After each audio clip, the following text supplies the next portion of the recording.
Wellness Force Radio. Feelings are essential, but they can't dictate our actions. We literally infect each other with our emotions. We came here for a special purpose. Let the purpose unveil itself. Knowing without doing is the same thing as not knowing. They're not just trackers. I'm going to wear this and it's going to help me do the right thing. Wellness Force Radio, episode 79, with spiritual life and business coach and CEO of Money and Miracles Breakthrough, Ryan Yokome. I realized I have choice. I realized I'm not stuck, and that life is not predicated on luck.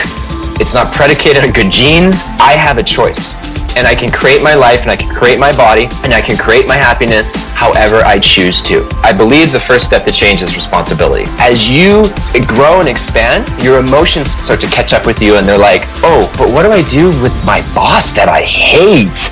And this job I really don't like, and my relationship that's causing me so much conflict where I feel I can't express myself, or my health where I'm just not feeling great the way my body is feeling inside these clothes right now. And all of the resistance and all of the stuff comes up that you haven't dealt with in years. Welcome back to another episode, my friend. I am your host and wellness coach, Josh Trent. Thank you for spending your time with me here on the podcast. This is where every week I bring you access to global experts in wellness, technology, and behavior change. On this podcast, you'll learn from exceptional people who are dedicating their lives to driving real transformations in physical and emotional wellness. My intention with the show is that together we'll discover the connections between your emotions and healthy habits to live your best life and enjoy the process. This episode is brought to you by Perfect Supplements, a company I'm honored to stand with, who walks the talk with their values of non-GMO, pesticide-free, real food supplements that support us all on the wellness journey. Hop on over to perfectsupplements.com/wellnessforce. Enter code wellnessforce to save 10% off your entire order at checkout. I am so excited for you to listen to this conversation with my good buddy, Ryan Yokome. It's pretty obvious that for us to have meaningful wellness, we get to fill our cups for our body, mind, and soul. But where and how does money plug into this life's equation? How does our relationship with money give us wellness or take wellness away? It's something that people deal with a lot. We all know that we're here on planet Earth in this society, and we have to make money in order to make a living. But what does it look like for us when we get in the money flow? How do we get into that flow? And what are the belief sets and lifestyle habits that we must have to just live and operate from that flow? Well, Ryan's going to share that and much more. We're going to talk about utilizing your intuition and confidence, untangle the people-pleasing attributes that plague many of us, liberating your emotional stress, releasing fear and limiting beliefs, whether you're a health and wellness professional or an advocate. Balancing spirituality and money can sometimes be a bit of a challenge without the right mindset. Well, Ryan's going to shed light and clarity for us through an inner map guidance system he's developed for incredible transformation to create more meaningful careers and loving relationships. This episode is for you if you're interested in growing your relationship with money and how to create sustainable behavior change around attracting more finances into your life. A little bit more about Ryan. He is an internationally recognized expert in the field of personal transformation. He's the CEO of Money and Miracles Breakthrough Coaching and the co-founder of the 12-week Soulful Money Masterclass. He uses a specific process to help people overcome their insecurities and procrastination to unlock unlimited courage that resides deep within. Ryan is such an energetic and fun guy. You're going to love the words that he says, but you're also going to feel his intention as well. He's a triathlete. He's helped hundreds of people reach 5- and 6-figure incomes working through his mentorship. Let's jump into this awesome conversation with Ryan Yokome. Ryan, welcome to the show. Hey Josh, thanks for having me. Man, so excited to talk about something we have not dove into yet on Wellness Force Radio, and that is money and beliefs. So you have been, as I talked about in your bio, a coach for years. You're a spiritual life and business coach, but tell us, man, what's something fun that most people might not know about you? Oh, geez. Well, so we're going to Maui next week. We were just talking about this before we started, and I'm super excited. And one of the things I love is nature. I love getting in nature. I love, being out in the ocean. I love being in the forest. I love being by the beach. And I love adventures. I think you and I can both agree. So I have this fetish with backpacks. I love backpacks. And so we went and bought a new backpack yesterday, and I felt like a 6-year-old going into the store because they had tons of them. There's this hiking store that we go to. And we're going around, and my partner, Chris, she has, I call it a stationary fetish. She loves to go to stationery stores and get the new journal and the new pen and everything. I have this like thing for backpacks. So something fun about me is I love backpacks and I love crystals. So there you go. And you have a ton of videos. There's over 200 videos of you on YouTube. A lot of them talk about money. You do have some really cool ones, though, that dive into spirituality. So people experience you, Ryan. I've experienced you since I came across your work, man. This is a cool story. I was on Facebook one day. I think it was 6 months ago. And one of my friends, Bonnie Kelly, we were both on her summit. She's actually been on the show talking about her story. And I just liked your vibe. I liked your energy. But then once I found out what you did and how you serve people, I knew right away. I was like, Ryan gets to come on Wellness Force Radio and talk about money, because today I'm going to share some things about my life and maybe even get some quasi coaching from you on the show. We can figure that out as we go along. But I want to just kind of dive into what you believe money is. As a coach that deals with money, I mean, what's your definition of money? Mm-hmm. Well, I mean, first of all, like, thanks for having me, Josh. This is an honor to be here, of course. So to me, money's energy. Everything is energy. It doesn't matter if it's something you can see or something you can't see, but every single thing is energy. So money is just an exchange of energy between two people. It's, you know, of course, we were just talking the other day, a friend of mine, and we were saying, how isn't it weird how pretty much almost nobody uses cash anymore, paper money or coins? I mean, I don't either, right?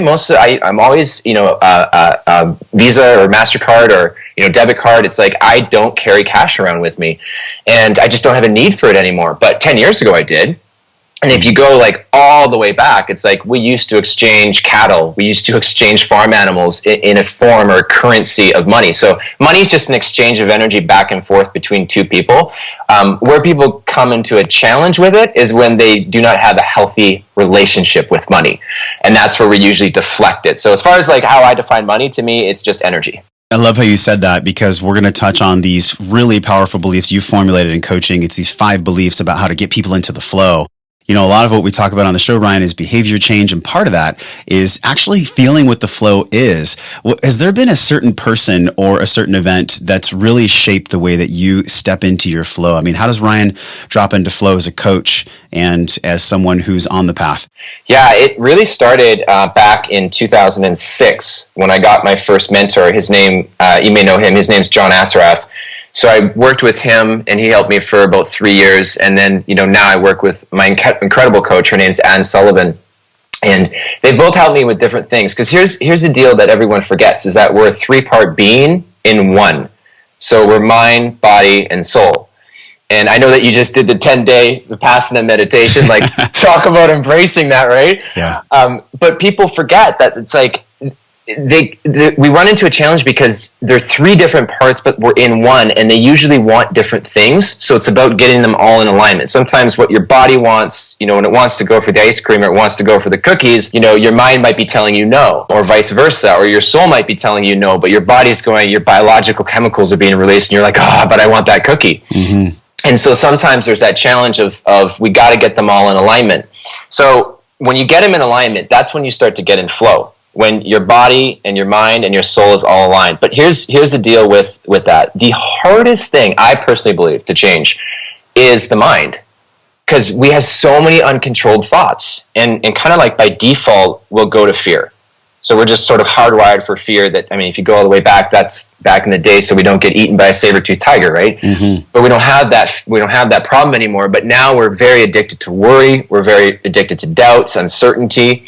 And so the hardest thing that I believe is the mind. So the body, we can get into, physical shape. You can eat clean and whatnot, and, obviously go into your emotions. And then the soul, everyone who's listening to this, yourself included, Josh, we pretty much know what we want out of life. We know what our soul's telling us intuitively. But the mind, oh man, attitude, right? It's like, let me work on that piece. Yeah. So that was the biggest thing that I had to work on that started to get me into flow. And the hardest thing that I had a challenge with was two things. One was expressing myself, and 2 was receiving. So I grew up, obviously my last name's Yokome, so I'm half Japanese. So my father's Japanese, and my mother's, Canadian. She's, Caucasian. She's white, and whatever you want to call it, right? And so I grew up in a really strict household where we really didn't talk about emotions. We didn't express them. And it wasn't that I grew up in a bad environment. My parents were very loving, but that was the culture. And so we would sit at the dinner table and we really wouldn't talk because it was considered rude in the Japanese culture. And so I grew up having a very hard time with that because, like, you know, like we were talking about earlier, I'm a very curious person. Like, I want to know why there's stars when I look up at night. I want to know why, you know, there's trees that are growing outside of my window right now. Like, I want to know why some people have money and some people don't. And, you know, what's the difference between their mindsets? I'm always curious. And that curiosity kind of got me in trouble growing up because I would be curious and then, you know, I kind of got it shut down. And so what happened with me is I would always get sore throats. Like consistently, once or twice a month, I'd have like the worst sore throats, and I was always taking time off school. I was always sick, and it all comes down to what I learned later is that if you find yourself having a problem expressing who you truly are, expressing your truth, you'll block your throat chakra, and then it will usually lead to disease of, you know, you're actually getting a sore throat or strep throat. When did you make that connection? I mean, when did that connect for you? Oh, that wasn't until like 3 or 4 years ago. Not growing up at all. And so I couldn't figure this out, and I would shut myself down. So I had a really hard time from that receiving the beauty and the miracles in life and receiving anything.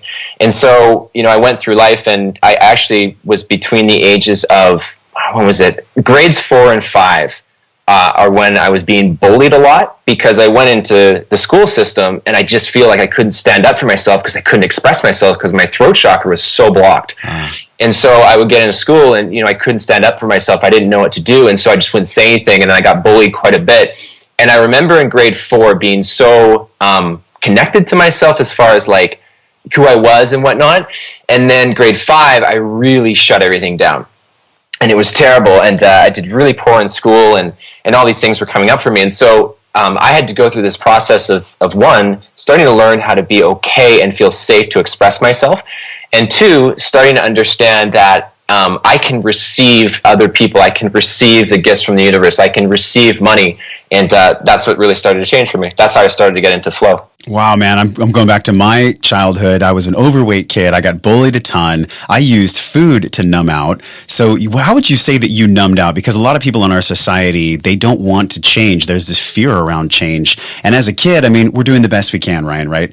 You know, you're 8 years old, whether you're 12 years old, whatever it is, it's a little bit more challenging to push through the fear when you're a kid. But in our 20s and 30s and 40s and 50s, how would you say that you really transitioned into recognizing A, that you were doing something that was numbing you out, and then B, how did you work through that? It's so funny because what sometimes we'll do is we'll do the opposite. So what I did for a long time was avoid. So I was a total avoider. I was 2 things, avoider and a people pleaser. I don't know if there's anyone listening to this can relate. So I actually think that the number 1 disease in the world is people pleasing. I think we have a very hard time saying no to the things we want to say no to, and yes to the things we want to say yes to. And so I had to learn that lesson. So anyways, my avoidance got to this point where I'd had enough, and I wanted to be seen.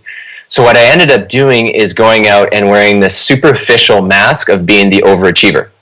So I actually went out and started creating success in business because I was so wounded of not being seen that I didn't want people to see me in that way.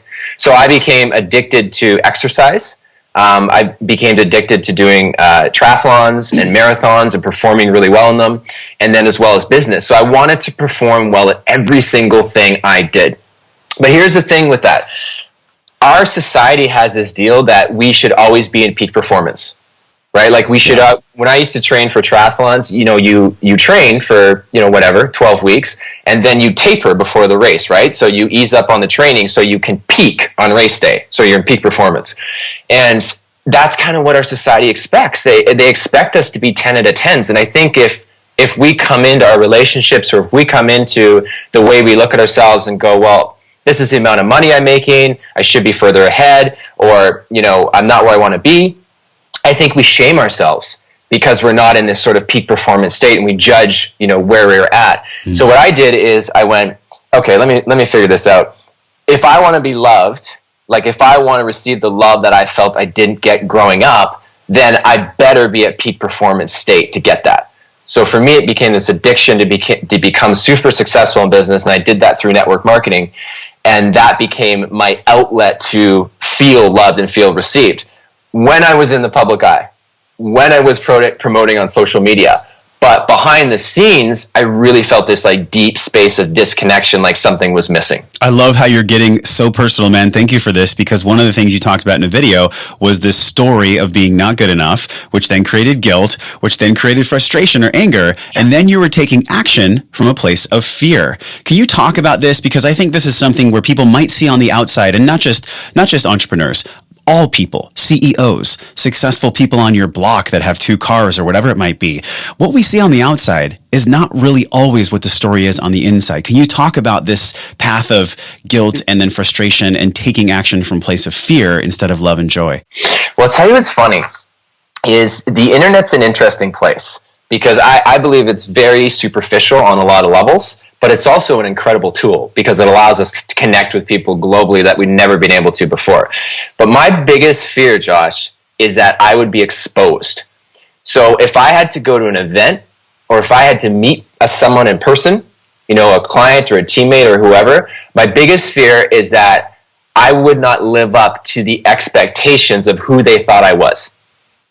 So my fear was that they would judge me, or they would not like me, or they wouldn't love me as much. So I poured a lot of energy into keeping up this persona. And then when it came to actually meeting people, all my insecurities would come up. Mm-hmm. So it's like, oh my gosh, talk about like not a fun life, right? Yeah. like not a fun life. That's a lot of stress, yeah. An exhausting life. Yeah. But now it's like, I don't give a shit. I feel so free. And I always tell people, when you know who you are and you know yourself and you're comfortable in that, you can go anywhere, you can do anything, because you don't have to be someone you're not. You can just show up as you, and it's so liberating and it's so freeing. And I've done a lot of work to reach that place in my life now. But back then, when my life was in deep states of fear, there was always this idea of somehow I'm going to be exposed. So in that place of being exposed, then, what do you take the action from? How did you transition from fear to love and abundance? What did that look like? I just had a few mental breakdowns. Just a quarter life crisis. Just had a couple. I had one big moment of killing myself. That was really my rude awakening moment, when I was standing on top of a bridge, when I had this like epiphany that I've never experienced before, and I'll never forget that moment. I'll cherish that moment. So I know what that feeling's like when I work with people who are going through a lot of emotional pain around whether it be their diet or the way they feel about themselves or where they look in the mirror. But yeah, I have had moments in my life where you feel super hopeless, mm-hmm. and you're like, what is the point? What is all this about? And I think that goes back to the attitude, the mindset piece is sometimes shit hits the fan before the miracle. Sometimes the trauma or the terrible experiences in your life are actually the best things that are happening to you, because they're showing you where you can heal and do work on yourself to be able to move forward from that. So sometimes we'll go like, for me, I started to kind of like wake up when I was about 20, 26, 25. But up until that point, I was pretty much autopilot. Mm-hmm. I was working in construction. I started working in construction when I was 20 with my own business. And then 26 came, and I was like, there's got to be something better than this. And that's when I started to wake up. And then here's the challenge with, if you want to get into money flow, or you want to change your life, you want to up-level it, anytime you raise the bar, Josh, I mean, you can agree with this, things we haven't dealt with come to the surface. Yeah. It's like all of our shit, like you do a 10-day meditation retreat, all of your shit's going to come up, right? Absolutely. If you're like, I'm going to lose 50 pounds, guarantee you're going to have shit come up. It doesn't matter what you do. If you go, I want to go increase my income by double or triple, you are going to have to face yourself. So that's why I say money's energy, because if you go back to like getting over your own stuff, you literally just have to get comfortable. And this is a paradox. You have to get comfortable, but there's always going to be love and there's always going to be fear. And they're both present. And so it's not about getting rid of one and replacing it with the other. It's about going, okay, cool, I feel some fear. I'm okay with that. See, the challenge with emotions is that what I used to do is try to push it away. Like I didn't want to deal with that, right? And I didn't want to deal with the fear. I didn't want to deal with the procrastination. I didn't want to deal with this freaking bump on my nose that I was born with that I'm insecure about, right? I didn't want to deal with me being skinny and called skinny most of my life and I should put on weight. I didn't want to deal with how I felt when people would say those things to me.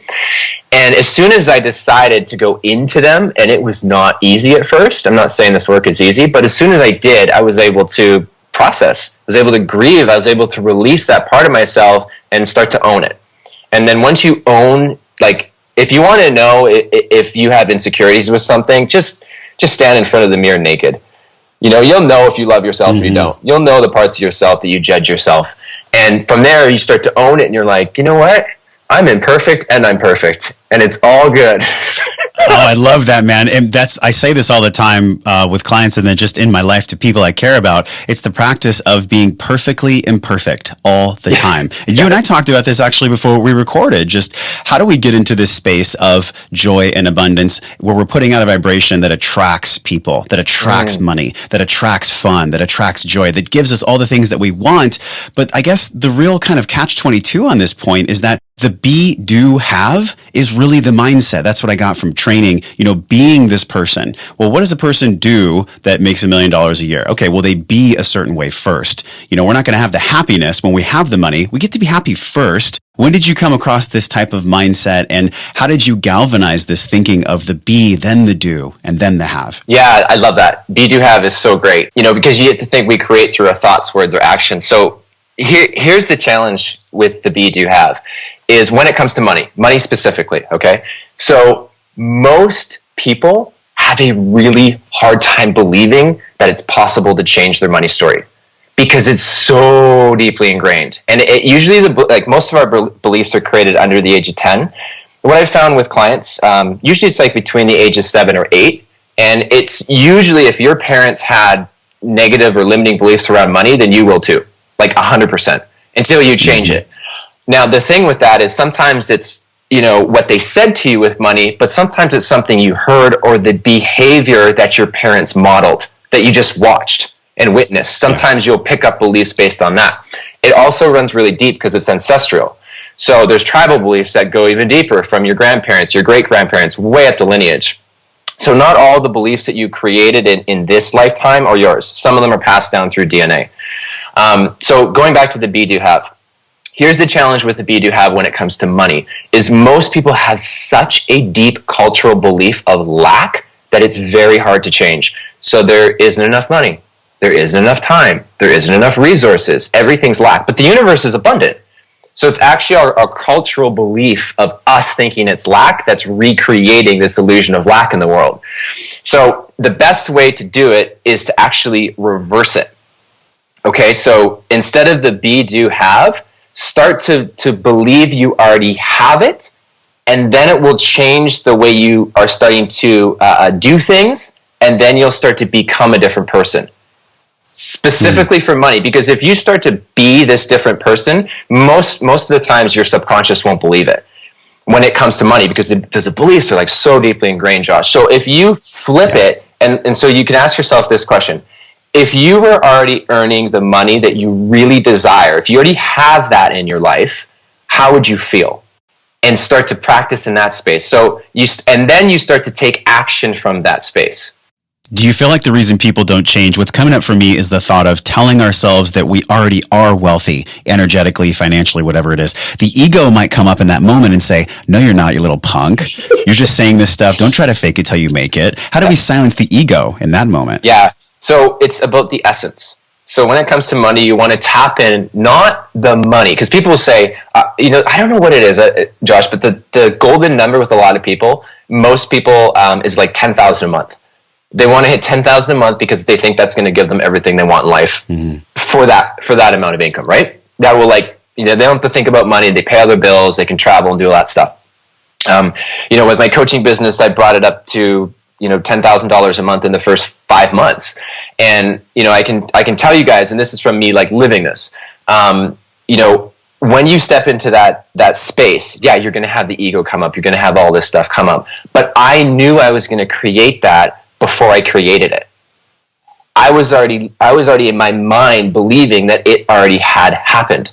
So the ego would creep in if you just focus on $10,000 a month, or you focus on, I want to get that new car or that new house, whatever. How you tap into a deeper space of magnetizing money into your life is you focus on the essence. So you focus on the feeling the money will give you if you had that or those things now. So if you went out there and let's say increased your income and you got some cool stuff that you wanted, you're living on purpose, what's the essence? Would you feel more joy? Would you feel more happiness? Would you feel more relaxed, less stress, more peace of mind? What's the essence you're after? Because you're not actually after the money, you're after a feeling. And the feeling you can give yourself right now, this second. And if you give yourself the feeling, and that's the having, you'll start to change what you do, because you'll take the actions you'll come into will be different because you'll have a different feeling. You'll raise your vibration, and then you'll become a different person in the process. And I'm seeing how in certain people's lives, my own included, there have been events, by the way, are neutral. We know this when we look at it from a very high level, but the subconscious doesn't know that. The subconscious doesn't know that events are neutral. The subconscious applies anger and fear and hurt. When I was a kid, I'd love to share this too because it relates to beliefs around money. When I was a kid, I was raised on welfare. So people that don't know, that's like Wheaties cereal and blocks of government cheese.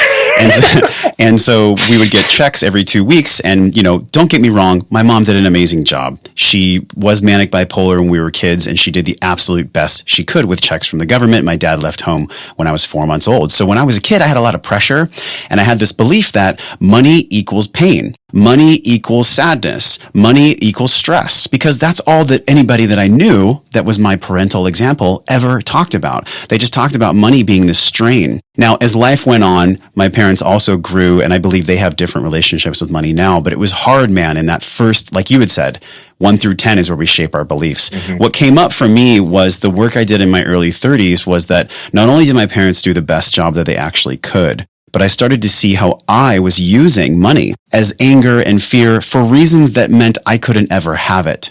So by me on the outside saying, oh, I'm a coach and I work with people and I have this great business, but I wasn't making any money. Because on the inside, my deepest core, there was this wound of being this little kid and thinking, well, if I get money in my life, that means that I don't care about other people. Mm-hmm. Because my dad was off making money and he left home to make money and do his life. And my mom was stressed out about money. So I'm saying this because anyone that's listening, Ryan is so correct. Like everything we go through in those first 10 years, it took me 3 decades to get through it. How did you overcome this, Ryan? With clients you work with and maybe yourself personally, like a story that I just told you, what do you do with a client to work with them and have them transcend that? Mm-hmm. Wait, just like what you said, you got to bring the story into the conversation. Like bring it in and let's have a cup of tea. Like, let's have a coffee with your story, right? Like, let's see what's up with your story, and not shame it or not judge the story, but explore the story. Because there's a lot of wisdom there. It's like very similar. I grew up not feeling good enough. And make no mistake, same thing. I have amazing parents. I'm going to Maui to celebrate my dad's 70th with our whole family in a week, and I'm super excited.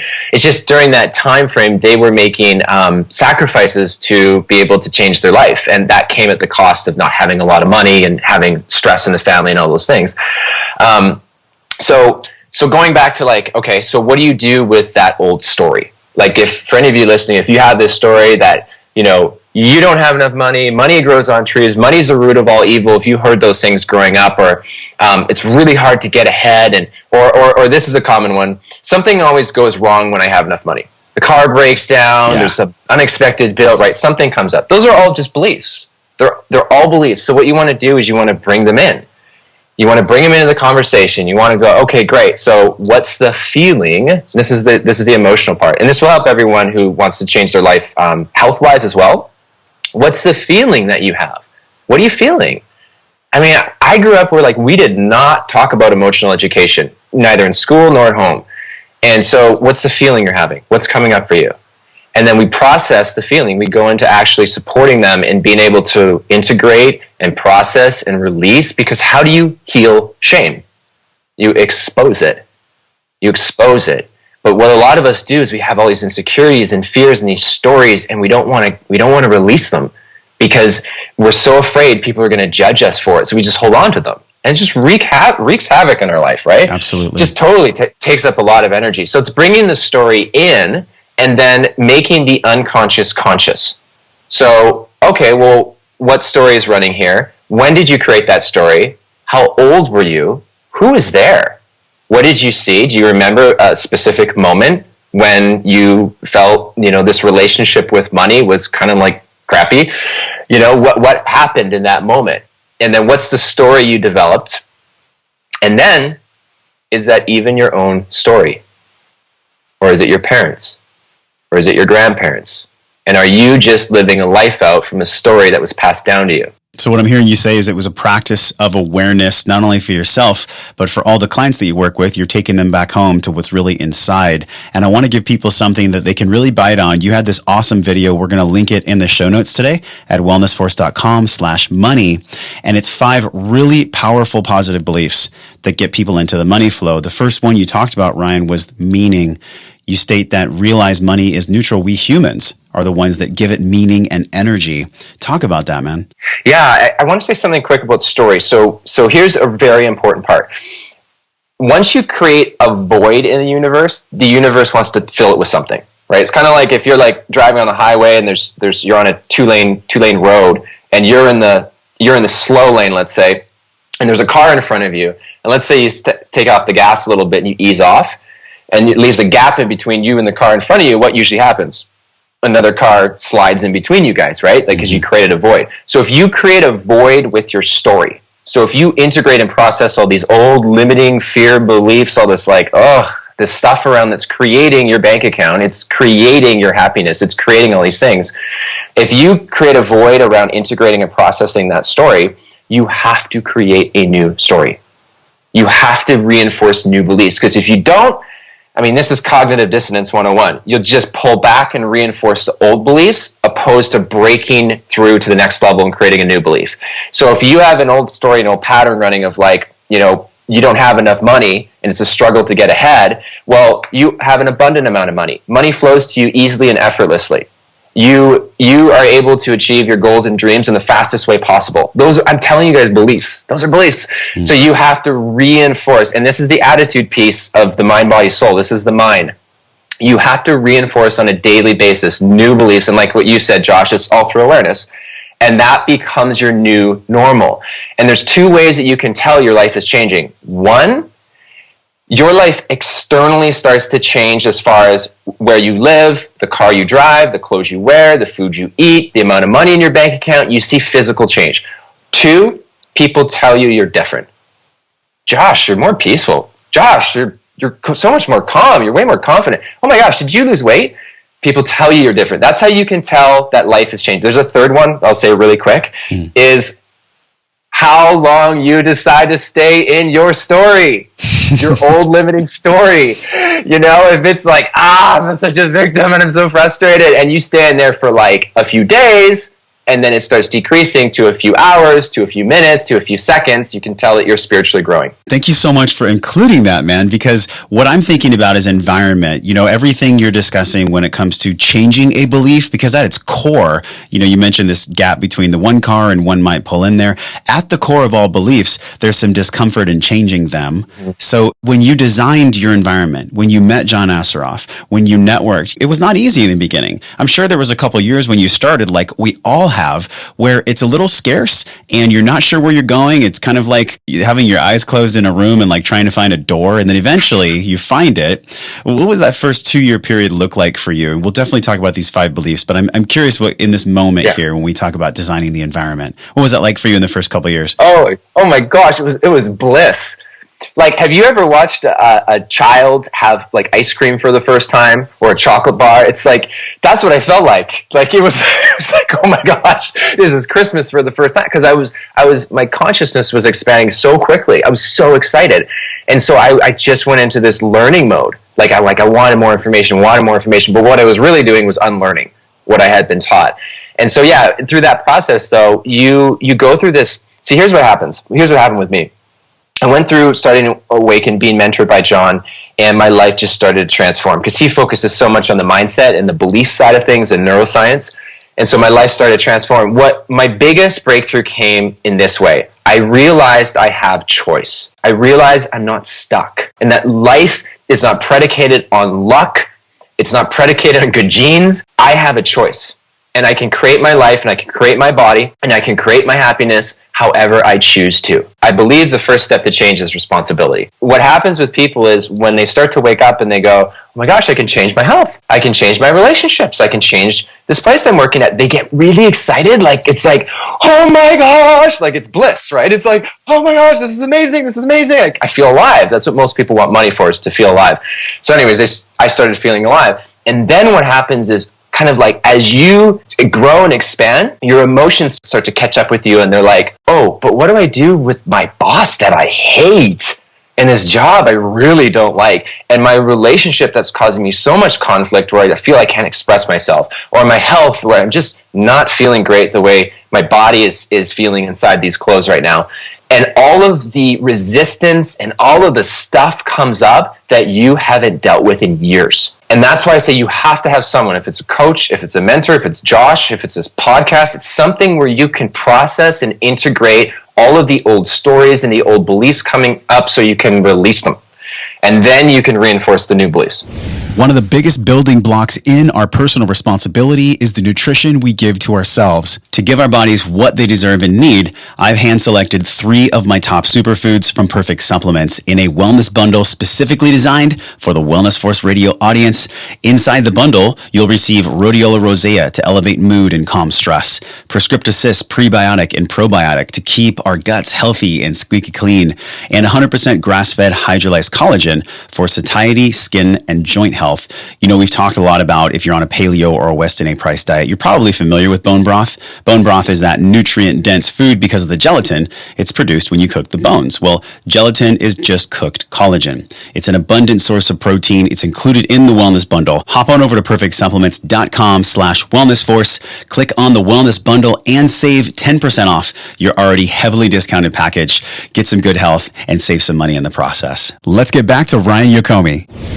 And there's a lot of people listening, they're maybe on the path to being aware first, right? They're in the place where they don't want to be and they're changing and they're thinking, well, it's easy for Ryan or it's easy for all these people that have these connections. But guess what? Like Ryan or anyone had to do a lot of work to make those connections happen. When we look at money and relationships and people and relationships, I feel like we do one thing and it ripples into how we do a lot of things. How did you build that relationship with John? How have you sought out people and money that are a really quality relationship for you that resonate highly with you? Yeah. Well, first of all, that's a great question. First of all, I made a decision. You have to decide you want to change your life.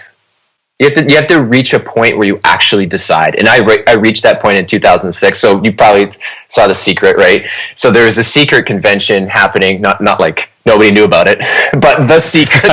yeah, just the old Secret movie. Yeah. The Secret convention came here to Vancouver and had like Jack Canfield, John Assaraf, and Lisa Nichols and all these great speakers. And I was just getting into personal development. So I'm like, I want to go. And I remember it was like, I don't know, $120 a ticket. I didn't have the money. And so I went.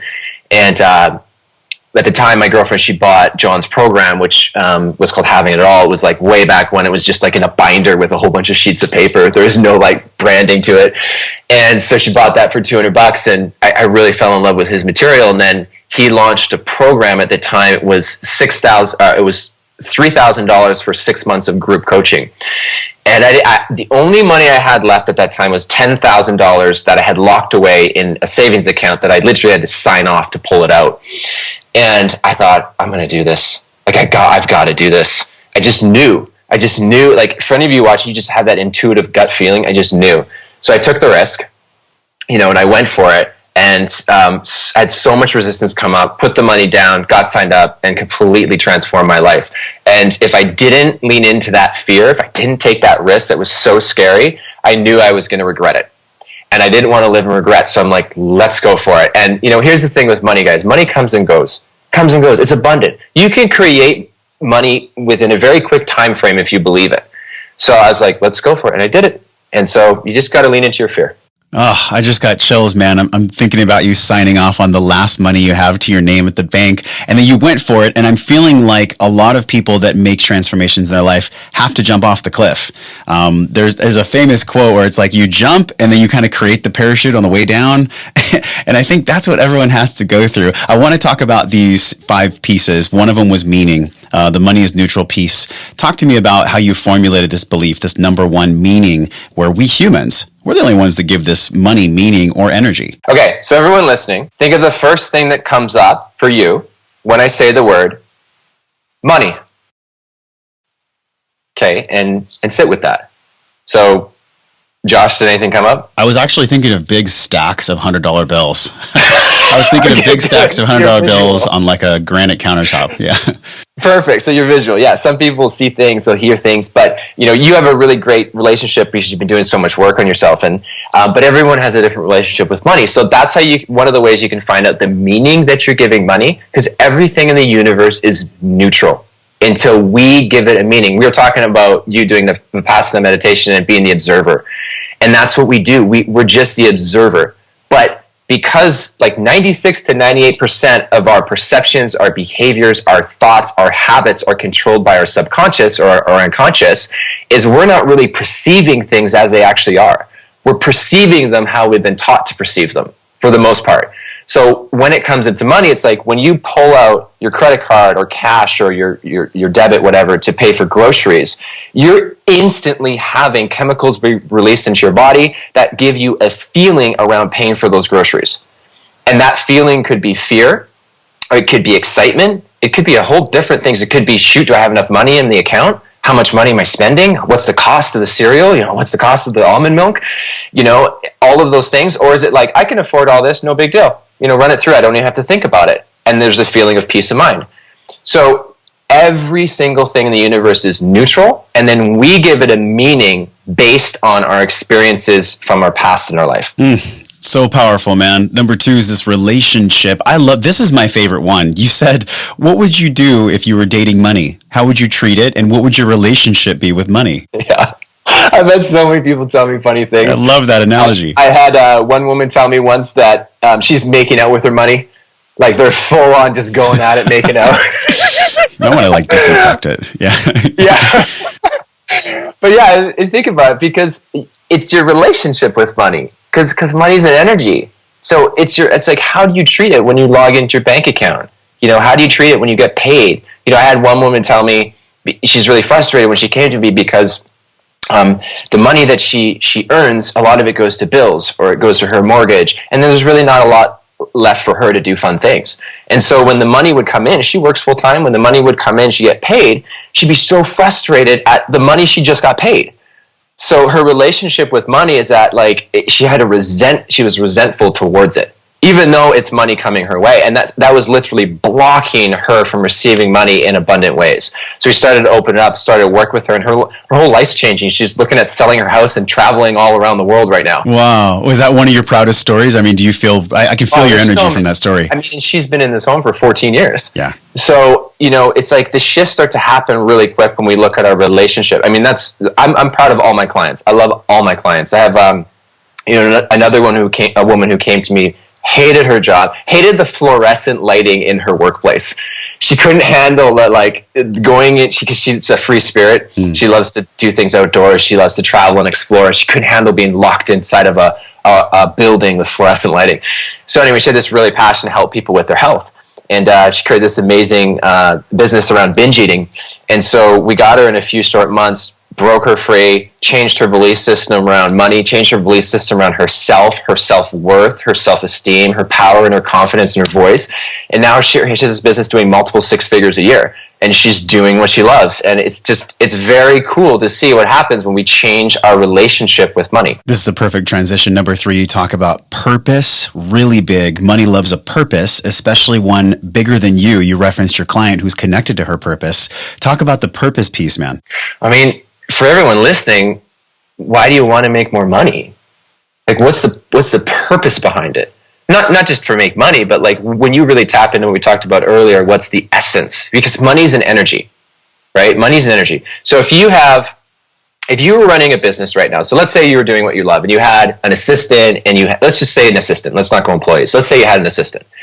If you were not telling your assistant what to do, if you were not delegating, if you were not leading your assistant, you're actually doing your assistant a disservice, because she's there to support you. So by you giving her by you giving her work to do and you connecting with her on that level, it's giving her a purpose.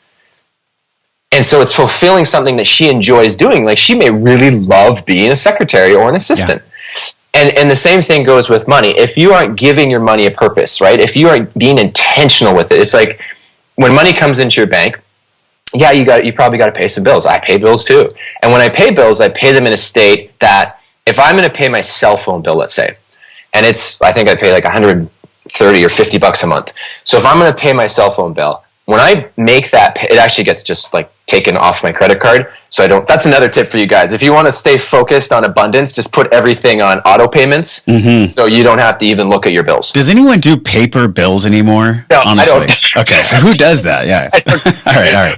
But that I found works really well, is to just put everything on auto and just let it do its thing. So, but anyways, when I get the email notification, so when that comes through, I literally connect what my money just did with people. So I don't connect that I just paid a cell phone bill, because that doesn't excite me. I'm grateful for the service.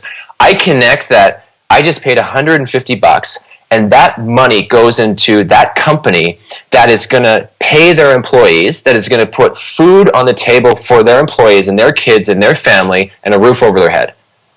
So I connect with the essence of how that's giving back to people. And then also that allows me to receive this wonderful service of having a cell phone bill. If you have a goal, like any goals or intentions, let's say you want a vacation or you want to, whatever, do something nice for yourself, buy a new purse, I don't know. You want to get some new protein powder, anything, right? Set the goal down, like set the intention down and tap into the essence again of what the feeling would be like to already have achieved that thing. Because then you're connecting with, you're not just going about taking action just to make money to achieve this goal. You're actually tapped into the essence and the feeling. And from there, I mean, that's what magnetizes manifestation. It's the feeling. Everything in the universe is feeling based. So you have to tap into the essence and the feeling of what the money will do for you and give it a purpose based on your essence, the feelings you're craving. It's not just positive thinking. It's a shift in perspective. It's a conscious shift in perspective. On one hand, you could look at it as a bill. Oh, I have to pay my assistant. Oh, I have to pay my phone. On the other hand, you could say, I am doing this because it allows me to serve the people that I serve. I love this, man. And it goes into number 4 because number 4 on these positive beliefs that'll get people into being in the flow of having money is to give first, to give to others what we first wish for ourselves. Talk about that one. Yeah, because giving and receiving is actually the same thing. So here's the thing. I believe we're all one. I believe everything is interconnected. Even though we're physically separate, it goes back to mind, body, soul. I believe all minds are joined. I believe we're all connected spiritually wise. So if you give to another, you are actually giving to yourself in return. And what you give away has to come, that energy has to come back to you. So this is the paradox. If you are a complete asshole, okay, and you're like, I heard this story I was watching the other day, because like they're talking about the internet and how it's like, it's so open. It's so authentic now, because you can, they're talking about trolls and people on Reddit and saying really nasty thing and bullying people. And what happened with this guy? This guy was at work and he was like totally bullying on these people. And I don't know what happened, but these two or three guys went behind the proxies and they found the IP address and they found where this guy was working, and they got him fired because he was literally like hanging out on work hours, bullying and saying really nasty things, right? So if you're in a state of fear or worry or doubt, or you are rude to people, I'd say most of your audience are probably very kind, loving people, right? But if you're in a state of fear, that energy will just come right back your way. So if you shift out of that, if you're aware of that and you go, okay, cool, but let me shift into a different state of love and abundance and joy and kindness, and you give that to other people. Like, people say to me all the time, let me give you some examples. People come to me and they say they want to feel like they have more purpose. They want to have more passion. They want to feel like they're more alive, right? They want to feel like they're excited about life and they have meaning and purpose in this lifetime. If you want that, and the feeling for you is purpose, the feeling for you is excitement, it's being alive, then go and help other people feel that. Go on, like, this is what I'm doing with you guys right now. I'm just paying it forward, and I'm so grateful to be here. It's like, when you go get your Starbucks or your coffee, pay that person a compliment. So, oh my gosh, like, I love your smile, or I love your necklace, I love your watch, your hair looks so great, or how are you today? But from a place of genuineness, not just saying it because you have to or something. No, yeah.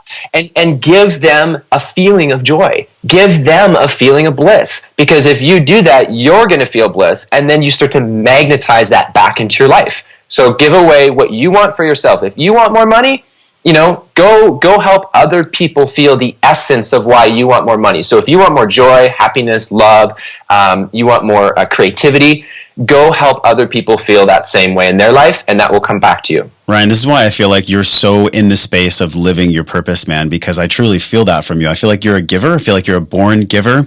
And number 5 is complete, though. And this is the hard one for a lot of people, man, and that is receiving. Complete the law of giving and receiving. A lot of people that are empathic or just givers, they're great at what they do, but receiving is the hardest part. Talk about this and how you came through growing that strength of receiving. Isn't this one of the hardest things? It's the hardest, it's like, I believe. It is. And I still, like, when I have my clients' payments roll through every month, I literally sit and receive every time an email comes through, a notification.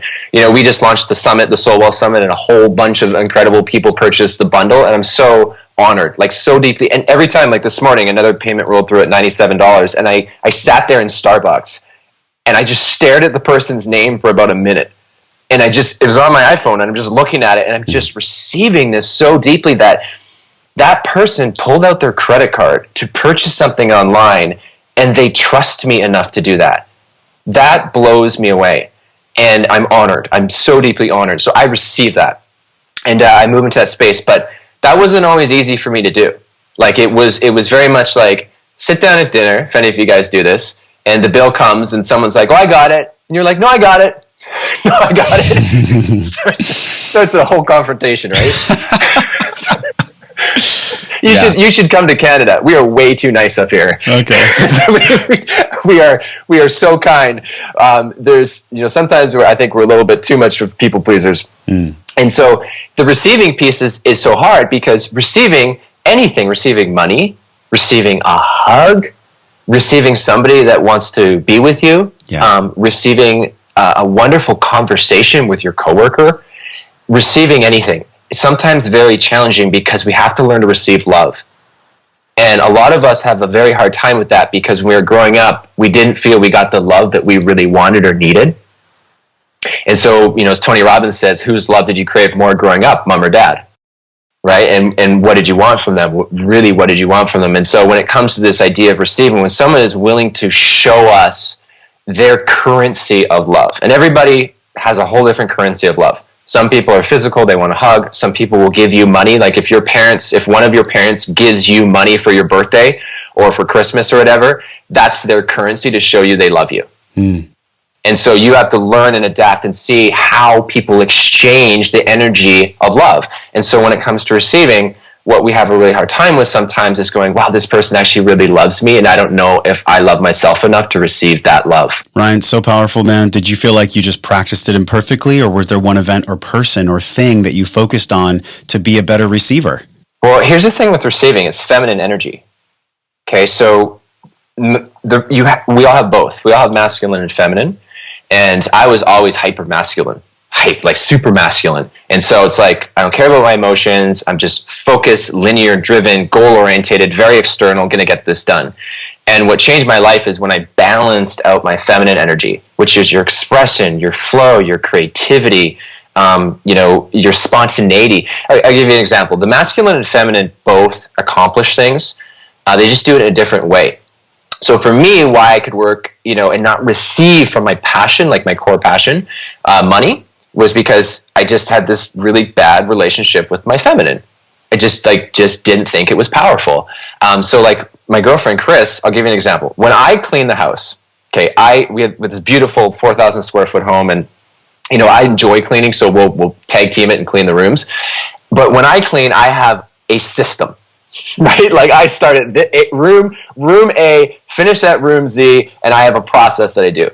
And then when I'm done, I clean everything up and we're good. When Chris cleans the house, it is so chaotic, and she's so feminine, and she's so all over the place that she'll actually stop cleaning, leave the vacuum in the middle of the room, the cord's lying all over the place, the vacuum will sit there for like 5 hours, and she's like doing something else. And I'm like, honey, are you finished cleaning? Oh no, I gotta do one more room. I'm like, the vacuum's been sitting there for like 5 hours. So the feminine just does things in different ways. So it's learning that our whole world is very hyper masculine, especially in North America. We're more balanced in the East, but we're starting to become more balanced. So it's learning to embrace the feminine. It's learning to bring that within you. And so what happened for me, Josh, is my moment came actually in nature. So I was out on a walk, and my coach Ann, what she wanted me to do is she wanted me to start receiving. She's the one that helped me start to receive. She's the one that opened me up to my feminine, and I've been working with her for years. And so I was on a walk. It was in the forest, and there's this really incredible creek, and the water was rushing down. It was like white, raging water. And I sat there and I just stared at the beauty of this creek, and I was like blown away. And then all of a sudden I could feel this connection to it, of actually receiving the beauty of nature, of actually receiving the creek, watching it and the power of it and the beauty of it. And I deeply, deeply within my heart, not my head, okay, because your masculine lives in your head, your feminine lives in your heart. I deeply received it in my heart. I could feel it. And this is the bizarre thing. As soon as I moved into the space of receiving with my heart, my business blew up. I couldn't keep up with the clients that were coming in and the people that were wanting heart-based transformation. And so I know from my own personal life, as soon as I opened up from dropping from my head to my heart, that's when I was able to receive.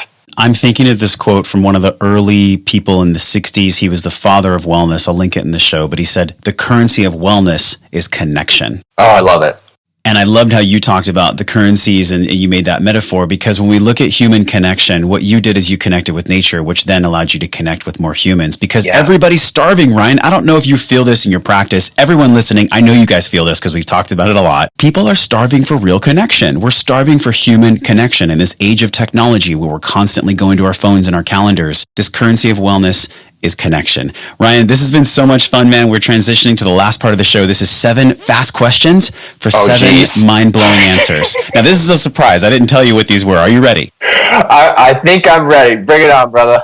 What's the thing in life that makes you most laugh? What makes you laugh out loud? My dog, Hudson. He's a little miniature Dachshund.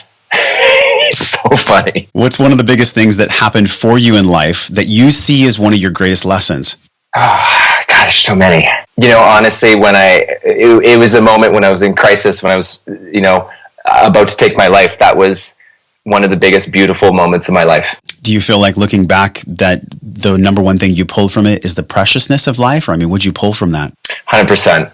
I pulled that life is pretty darn amazing. And there's an intelligence, you can call it the universe, God, divine, source, whatever, that flows through everything and everyone. And in that moment, I fully tapped into it, and I've carried that with me since that experience years ago. Damn, man, I'm glad that you're here. I mean, I'm glad that nothing happened. So you have this valuable gift. That's awesome. What about life gives you the most awe? I mean, what do you feel the most grateful for in life that you get to experience? I think for me, it's the essence of being in the present moment. It's this beautiful experience of being in the present and feeling the connection through people. Just right now, Josh, being here with you. This is what brings me joy. This is what brings me happiness, is when I feel deeply connected to the work I do and the people around me. If you had the power to literally be on every television set, radio in the entire country, the total media takeover, would you share a certain message? What would that be? What would you tell America if every ear and eye was listening and hearing you for like 1 minute? You need to be gentle on yourself. Don't beat yourself up. Don't be so hard on yourself, and give yourself some credit for just how far you've come. Someone's listening right now, they're inspired, because I know I am, man. There's been times where my hair has stood up on my arms, and they're listening to the talk. And what can they do tonight, though, to start this transformation about changing money beliefs tonight or tomorrow morning? I would go write a letter to your money. I would go get an actual piece of paper, not your phone. Go get an actual piece of paper and a pen or a journal, and write a letter to what your relationship with money looks like. And anything you want to tell it, treat it as an actual being, like an actual person or an entity, and have an open communication with it. You can even take like a $20, $50, $100 bill and put it beside yourself while you're writing it, just to connect with that energy, and have a conversation with a letter, and write everything out about what's going on between you and your money. What is a mantra or a message that you might tell yourself if life presents you a struggle or a roadblock? My favorite one is, I am safe. I am safe and I am supported.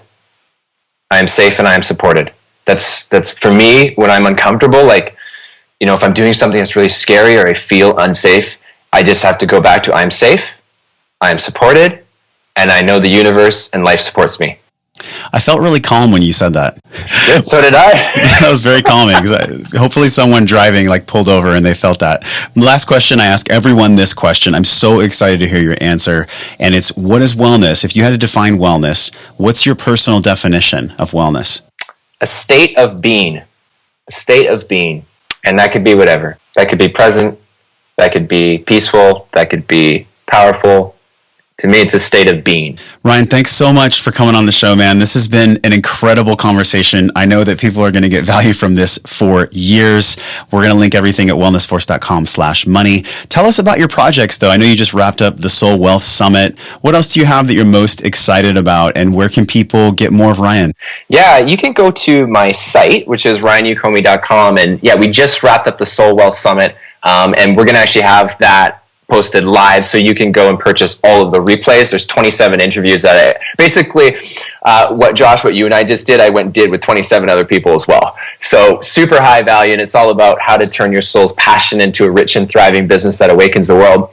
And then as far as projects, I've got a lot of stuff going on right now with new programs coming out. I'm writing my first book. But one thing I'm really excited about is we are launching a group program called the School of Soul Wealth coming into the new year. So keep a lookout for that. We're going to be launching all the details very soon, and we're going to be putting probably about somewhere between, maybe 30, somewhere might cap it at 40 people in that group. So it'll be a really intimate, connected group, and going to be really helping people step into their passion and live their purpose. Because the way I look at it is, if you're going to have to make money, because in this world, yeah, you're going to have to, you might as well do something you love, right? So I'm really going to, myself and Chris, we're going to be mentoring people through that program.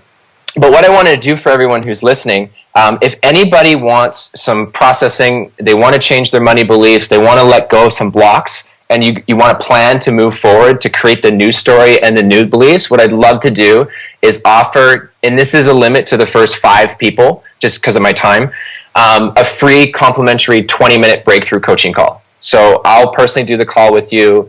Everything we talk about is kept between us. It's a very safe, non-judgmental environment, and I know you're going to have a tremendous breakthrough. So just the first 5 people, Josh, a 20-minute complimentary call. So thankful for you doing that. Now, I know 3 friends that listen to the show. So you guys, there's probably only 2 spots left by the time you hear this.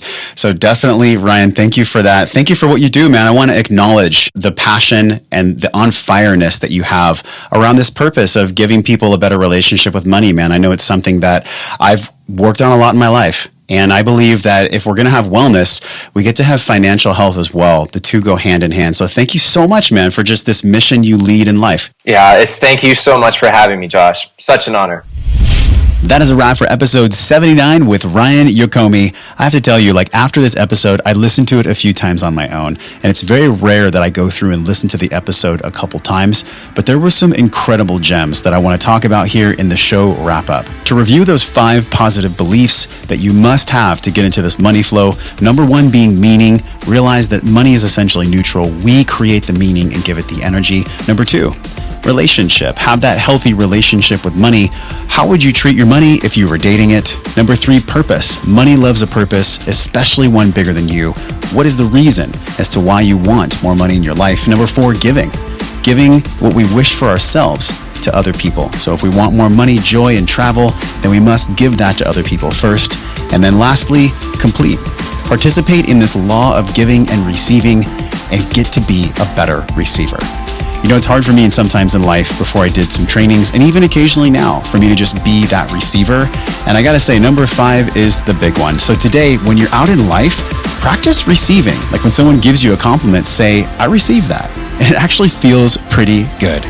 All the show notes from today can be found at wellnessforce.com/money. Ryan was kind enough and generous enough to give 5 of the Wellness Force Radio audience members a 20-minute coaching session with him.